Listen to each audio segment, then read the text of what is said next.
Welcome, beautiful thinkers. So I don't have an interview for you today. Preparing this episode 1 week in advance. By the time you listen to this, I might well be in Zihuatanejo in Guerrero, attending the Greater Reset with independent journalist Derek Bros and listening to many of the speakers that he's lined up to try to ask the question, how can we make a better world when perhaps there are people who prefer to reduce our liberty or reduce our health. So I hope, maybe some of you have tuned into that.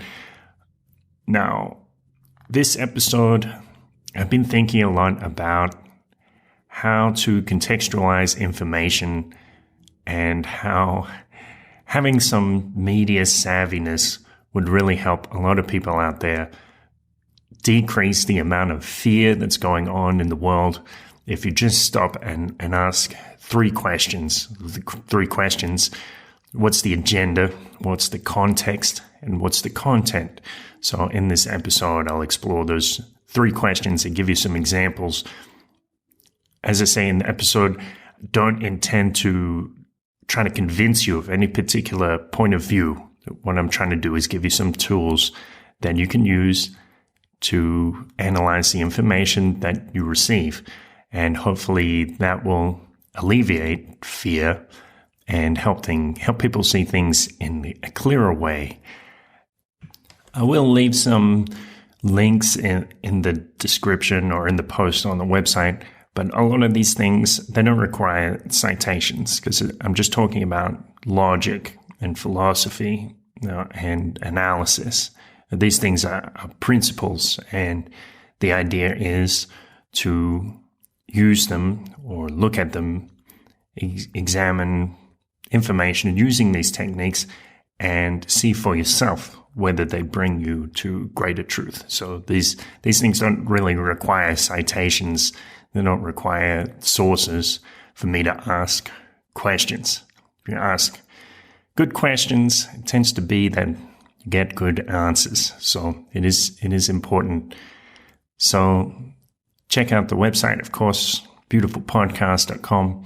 And if you enjoy this episode, I hope you share it with some friends, and maybe they'll start to look at things in a slightly different way, start to be a little more critical about the information, about the bombardment of information which we can receive these days in this so-called age of coronavirus. So let's talk about that.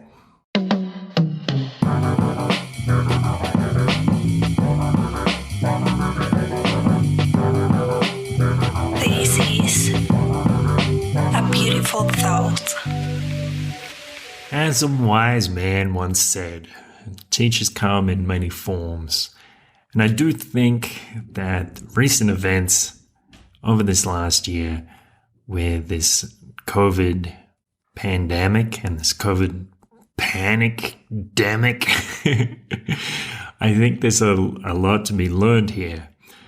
I noticed the other day on Twitter, I made this kind of brash comment. I think I'd just woken up and I saw this note or this tweet that had thousands of likes on it. And it was like, I went to a dinner party the other night. 15 people attended. 10 of them ended up with COVID. I was like, okay, that seems a bit strange. It definitely is not in accordance with my own experience. And I told them, I said, I'm here in Guadalajara.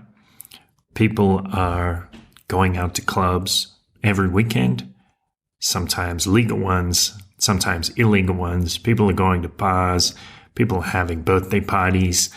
And I got to tell you, people are just not dying in the streets.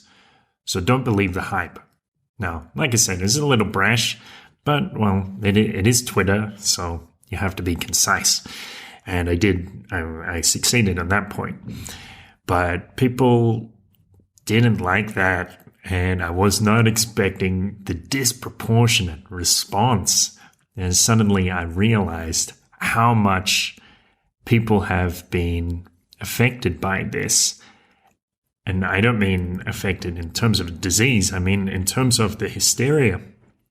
So I got about 100 comments, many of them wishing me sickness or death and calling me selfish and irresponsible and all kinds of things and saying, it's only a matter of time before this disease gets you. And I had to think, well, this is just extremely disproportionate because I have been following this quite closely since February in 2020. A friend alerted me to the possibility of this virus, and started doing a lot of research and trying to find out what all of the fuss is about. And of course, I'm not an epidemiologist. I'm not a doctor. What I am is a guy who studied philosophy and logic and attempted to practice it, and also attempted to read about all kinds of controversial subjects and research them and put the facts together over the last 12 years to try to figure out what's going on in the world. Now, I do tend to shy away from making any firm conclusions. In this case, I would say, yes, it is very clear that the response in terms of government responses and in terms of emotional responses in the populace, I definitely say it is disproportionate. So people are reacting in a way that far exceeds the threat. And of course, that is a threat. Emotionally, it's a threat to the quality of life, because if you are living in fear, or if you are missing opportunities, even if you're not living in fear, some people just say, well, I'll be extra cautious, which is, it's fine to do that. It's absolutely fine. But you can miss opportunities because of that if you're exercising a degree of caution that exceeds the risk. And if you are living in fear, that actually puts you at risk of contracting a disease. And that's a fact, because when your sympathetic system, the sympathetic nervous system, starts to activate, this is like what do they call it? I always say fight or flight. That's what people say, but the more accurate term is freeze, flight, fight, in that order. Those are the responses to danger. Now, if you're living in that kind of constant state of fear, believing that there's some kind of invisible enemy coming to get you all the time, that means that your body is not going to dedicate the resources to your lungs, your heart, your liver, the ordinary function of your body, the time it needs to repair, because it believes that there's always like a tiger around the corner. And there is no tiger. And even if COVID were an exceptionally high threat, in that case, I would say it still wouldn't benefit you to be in fear like that, because that actually, it would be worse, because that would mean you're more susceptible to disease. So obviously, I think I've made it clear. I've got a bias here, or I've already come to my conclusion, I could put it that way. So if somebody, if I get into a conversation with somebody, that's where I'm coming from. You're going to know, I think this is an exaggeration. It's blown out of proportion.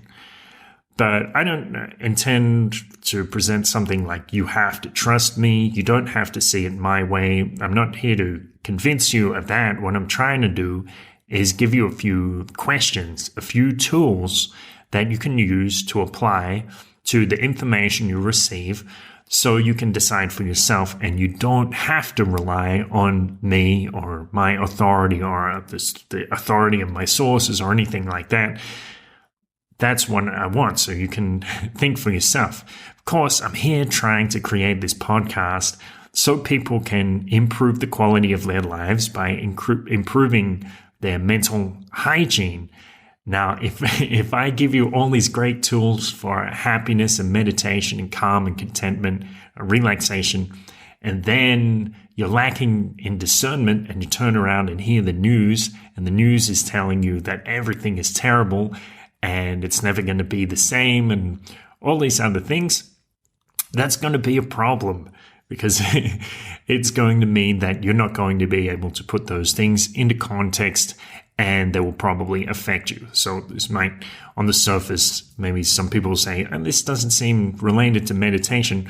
Well, as Maharishi Mahesh Yogi once said, so an initiate asked him, what is the most important quality for a student of yoga?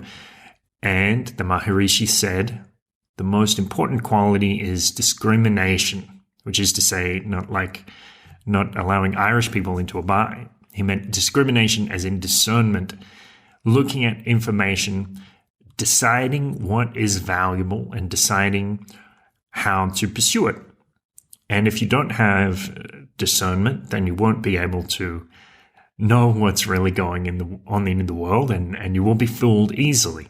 So if you have it, of course, you won't be fooled easily. You'll be able to distinguish between truth and falsehood, and you will live a much happier life because of it, because you'll be able to move more rapidly towards your goals.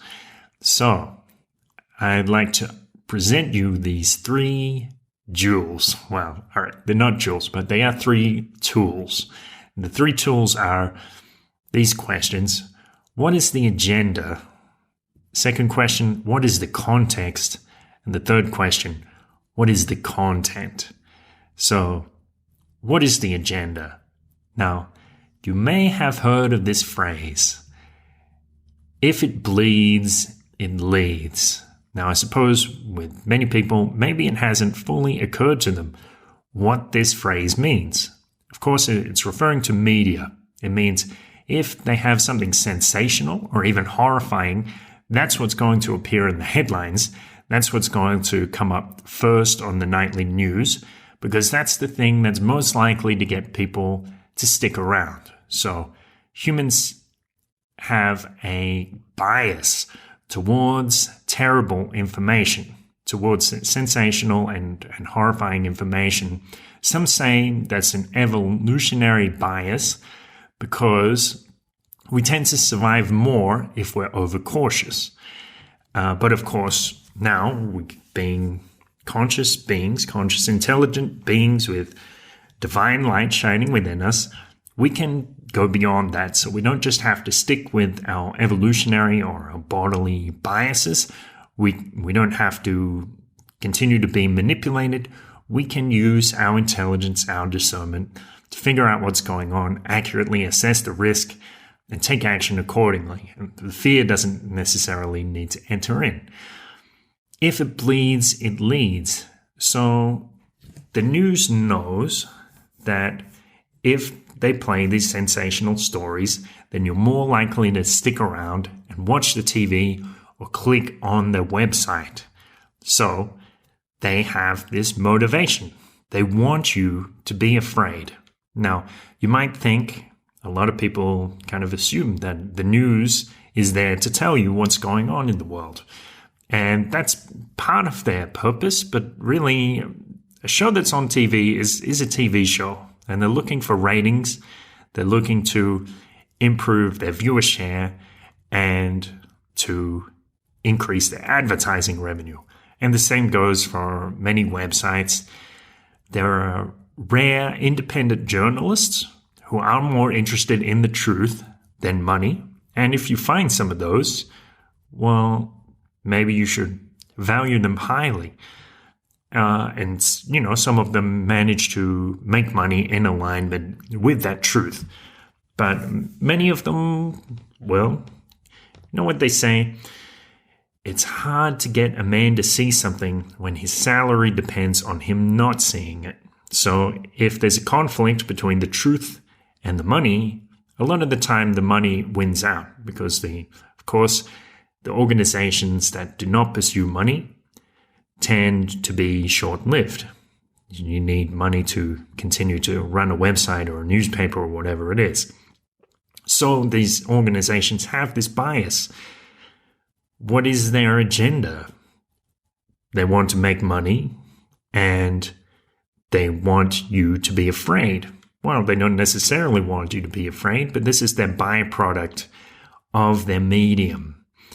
So truth isn't necessarily the first thing there. Now, I hope I can not just make that argument, but I hope I can ask you, is that the case? Is that what you see in the news? Does it comply with your own experience? And does it comply with your own reason? Ask, what really is the agenda? And when you see an article, maybe it's not all about fear, or maybe it is. Maybe they have multiple agendas. But the problem is, of course, if. All right, it's important to note that just because somebody wants you to be afraid, that doesn't mean what they're saying is false. Just as if somebody has your best interest in mind, that doesn't mean they're necessarily telling the truth. Their motivation isn't a clear argument. It's not a conclusive argument to say it's true or false. But if somebody is trying to make you afraid, and you know they're trying to make you afraid, and you believe them anyway, believe them without thinking maybe there's another side to this, you may be a sucker.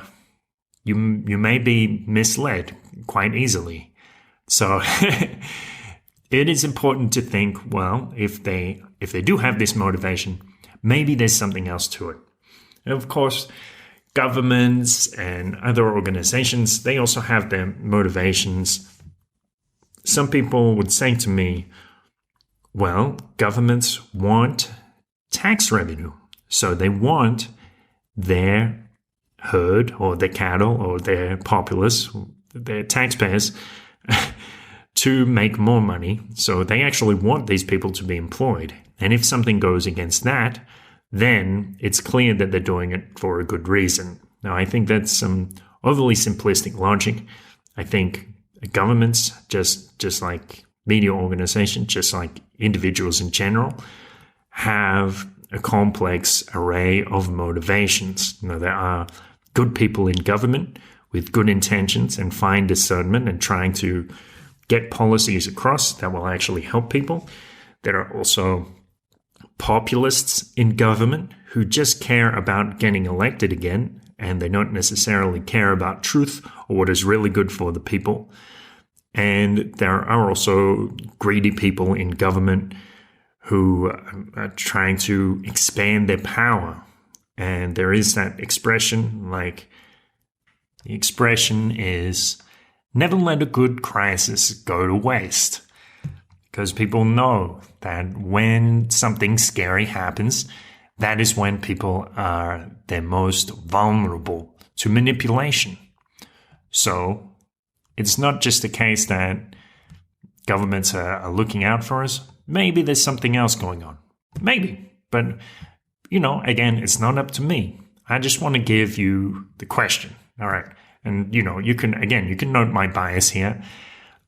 So take that into account. I'm not necessarily telling you the whole truth because that would be impossible. But I would like for people to ask these questions when they get information from media organizations, from governments, from international organizations like the WHO.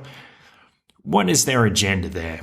And does it really involve benefiting me? And maybe it does in some way, and maybe it doesn't, and maybe somehow there are a few motivations, some for you and some against you. Again, whatever their motivation doesn't necessarily mean they're wrong, but it doesn't necessarily mean you should trust them either if they have ulterior motives. The second question, what is the context? So somebody said to me the other day, I said to them, I don't think this COVID thing is actually quite big of a risk. And they said, well, you mean where you are in Guadalajara? I said, no, I mean in the world in general. And they said, it killed 350,000 people in the United States over 2020. I said, yes, but there's a lot of context that you need to make that figure mean something. So you know this expression attributed to Mark Twain. There are three kinds of lies: lies, damned lies, and statistics. So if we just have a number and we don't know how to interpret it, it is just a number. 350,000 sounds like a big number. Like if you had 350,000 ants in your kitchen, probably wouldn't be that happy about it. But it is just a number until we know how to contextualize it. So for example, 350,000. Okay, how many people live in the US? About 330 million. So maybe it's a small amount of people dying. How many deaths in the US per year?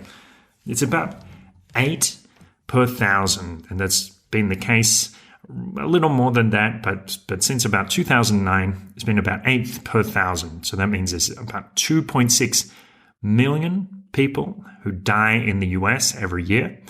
I know it can be tragic, but these are the facts. This is what's normal, in fact. So if we look at that, we say, all right, 350,000.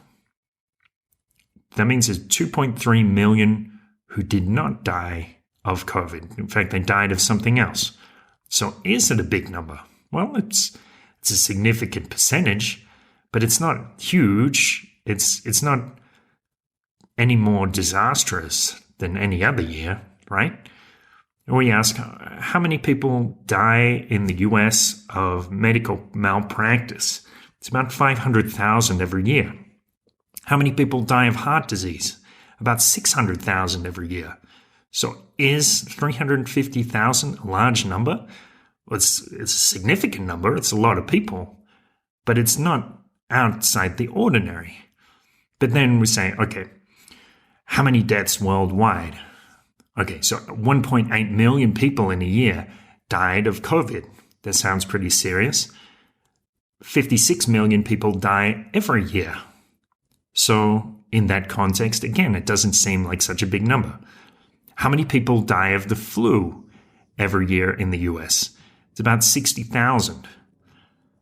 So 350,000 sounds quite a lot compared to the flu. Worldwide, the flu kills about 800,000, between 500 and 800,000 every year by flu. 1.8 million deaths by COVID in comparison. It seems like a large number, but not catastrophic, not so grave that you would turn over a table and start yelling at people, right? It's not that grave. How many people every year die of AIDS? It's about 1.2 million. Now, do you think that the response is proportional?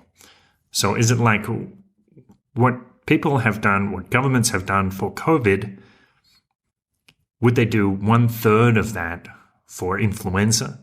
Would they do 2/3 of that for AIDS? My friend Katie Kelly suggested maybe people should support a sex ban because AIDS supposedly spread by the HIV virus, and it's sexually transmitted disease. If it's worth shutting down whole economies and nearly shutting down whole economies based on this disease that caused 1.8 million deaths, then surely it would be worth prohibiting people from having sex or being intimate for 1.2 million, because that would be much less restrictive. In fact, it would be less than proportionally restrictive. But nobody thinks about that. I don't think many people would support that. Of course, the obvious response that many will make is that there weren't as many deaths simply because of the extremity of those conditions, of those measures that governments took.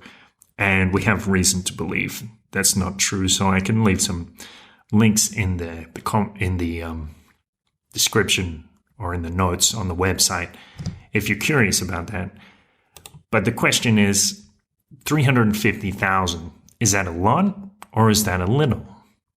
Well, it depends. It depends what you're comparing it to.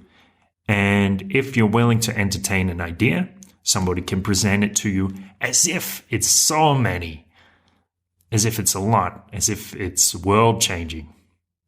But if you're willing to entertain the other side, somebody can present it as if it's quite bad, but it's not actually world-changing. And it depends how well they communicate it, how good they are at persuading you, and how willing you are to listen. So what is the context? When you see a figure like that, or when you hear a particular fact about something, what is the context? I'll give you another example. Now, let's say I were to tell you that there is this horrible disease. It's killing, and it's going to kill hundreds of thousands of people over the next year, and it can actually cause brain damage, it can cause lung damage, it can cause the loss of taste, smell, it can cause you to lose your hair, and it's just killing so many hundreds of thousands of people. Do you know what that disease is called? It is called the flu. It's called influenza. And we all live with it and we accept it as a part of our everyday life. Now, if I were to take one of these facts out of context and tell you there's a new disease that is causing brain damage and lung damage and loss of smell and hair, then it might sound extremely scary. Just because, once again, we haven't contextualized the information. We don't know what is really normal, what's standard, what is the level of risk that we accept as normal every day. That's why we ask, what is the context? Now, the third question, it's quite simple. What is the content? So a lot of the time, news organizations will release a headline, and normally what they say, perhaps it's an excuse for the journalists, but the headline is chosen by the editor. So the journalist will write the article and the editor will write a headline which will give it the most chance of getting views. Again, if it bleeds, it leads. So there's a high probability that they're going to choose an explosive, sensational headline just to get people to click. Now, a lot of the time, people make the mistake of believing the headline. And what happens a lot of the time, you read the article, and people will send me articles saying, look at this, you don't think this is bad? Have a look at this article. And I see the article, and the headline sounds really bad, but when I read the article, it tells a very different story, and it might actually have a more balanced view than the headline. It might actually tell both sides of the story, and it sounds like, well, it's not really clear if it's extreme one way or another. Or it might actually have the exact opposite data in there, or the exact opposite information to the headline, and then attempt to spin it, and then attempt to give it some other context so you believe the opposite of what is stated. I see this all the time, but you need to slow down and read what is really being written. There was something that happened to me many years ago. All right, this is a bit of a tangent, but it's a bit strange, and maybe it will demonstrate my point, or maybe it'll make me appear like more of a crackpot. But it's true, so I'll be authentic. What happened was I heard about this stuff. They call it free man on the land, or like some people call it sovereign citizen, which is a misnomer. There's no such thing. That's an oxymoron. But the idea is like governments are somehow manipulating us to believing they have more authority than they do, and convincing us to go along with it and consent with statutes which aren't actually laws. That's the idea. And I thought, this idea is very interesting. I wonder, maybe there's a way that I could disprove it, or prove it, perhaps. So I have this hypothesis, and I say, okay, I'm going to try to do what some of these people have told me. I sent a letter to the Australian Taxation Office, and I said, listen, I need to know, is there anything you're claiming that I must do, or anything that you're claiming that I cannot do? Because according to me, as a living human being, this is the kind of stuff they say, I'm not obligated to do anything for anybody. And if you have a document like a statute, then I don't necessarily need to follow it, unless you can prove to me otherwise. If you can show me that this document and your organization actually has this authority, then please show me. Please prove it to me. And I waited about 6 months. I thought, okay, I guess they're just not responding. I sent the letter, addressed it to the commissioner of the ATO, the Australian Taxation Office. 6 months later, I get this reply from the deputy commissioner of the ATO. And I have a look at it, and I read it the first time, and I think, okay, I guess this is fine. So I guess maybe they actually do have this legal authority, because it's saying that it's very important that I have to pay taxes and I have to comply with this statute, or one must comply with this statute. It didn't actually say that I had to. And it said that other people had been successfully prosecuted under these statutes. But of course, my question was, on the second reading, I realized they never said to me, you must comply. They never said that these statutes apply to you. So they never answered my question. Now, this is the kind of thing that occurs in political language. Now, whether that actually means that the ATO doesn't have any legal authority without your consent or anything like that, I don't. That's another question. But this is the kind of thing that organizations, government and international organizations, and even the media, they will do. Even something kind of sneaky, kind of nasty that we used to do in direct sales, which is called lying by omission, which is, of course, it was classed as unconscionable conduct, but it's like if the customer has some concept about the product and you just allow them to continue believing it, then that's called lying by omission. Or even they go a step further. It's not just lying by omission. They deliberately phrase things in a way to lead you to believe something without ever lying. So you might know this example from Atlas Shrugged, the book by Ayn Rand. What happens is Hank Reardon comes up with a new alloy, which is super strong, and he wants to use it to make train tracks. And the Organization of American Engineers or whatever publishes an article about it, and they say things like, it is unclear whether this steel or this metal will actually succumb to pressure and cause the deaths of millions of people who ride on these railroad tracks or something like that. And they never actually say this is dangerous, and they never say this is safe, but they try to give the implication. And this is what certain unscrupulous organizations would do. And that's why it's so important to pay attention to the content and ask, what are they really saying here? What are they literally saying? And perhaps what is the implication? Because they may try to lead you to believe something that they have not said. So, once again, 3 questions. What is the agenda? What are people trying to make me believe, perhaps? Or what are they trying to make me feel? What are they trying to achieve? If it's some kind of political goals. What's the context? What are they not saying? What does this fact mean without context?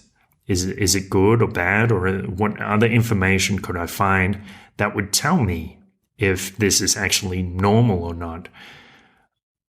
What's the content? What are they literally saying, because it's very easy to be misled if you're just willing to read between the lines and not realize that you're doing it.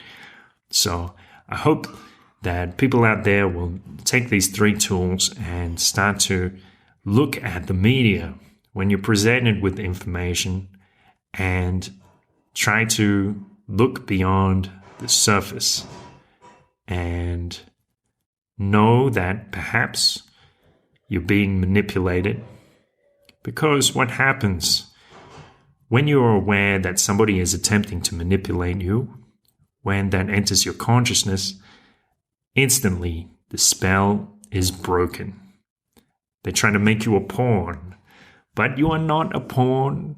You are a beautiful individual soul, and you have the capability, this divine intelligence and discernment within you.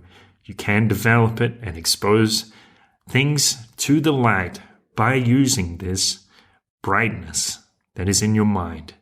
You can and you will. I have faith in you.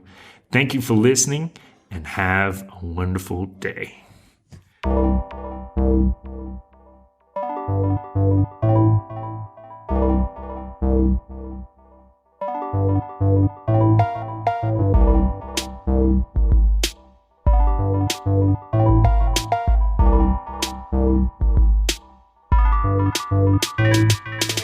Capable of love.